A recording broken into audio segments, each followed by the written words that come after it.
من بكري شو هي المشكلة؟ من بكري نجاوبه نقول له شو هي المشكلة، يقول له من بكري هي شو هي؟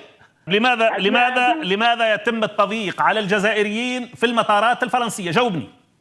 يا صالح ماشي من اليوم، هذه من بكري لا مش صحيح. ليست من بكري يا عزيزي، هذه إجراءات حديثة، وإلا ما تحدث الإعلام الجزائري وما غضبت السلطة في الجزائر. هذه إجراءات جديدة. لا ولا غير من بكري فرنسا تحرش علينا في الدول، من بكري فرنسا تحرش علينا جيراننا من بكري، وحنا عايشين في عقوبة من إيران. حنا رانا ناقبين من إيران، ناقبتنا فرنسا. طيب يا محمد تحدث بهدوء حتى نستوعب حديثك بهدوء. طيب لماذا؟ ما مشكلة فرنسا معكم؟ بكل صراحة والله ما اندفع على التبون.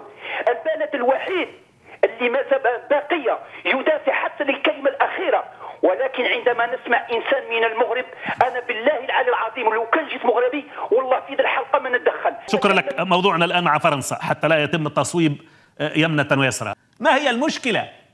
نريد أن نعرف لماذا هناك مشكلة بين باريس والجزائر.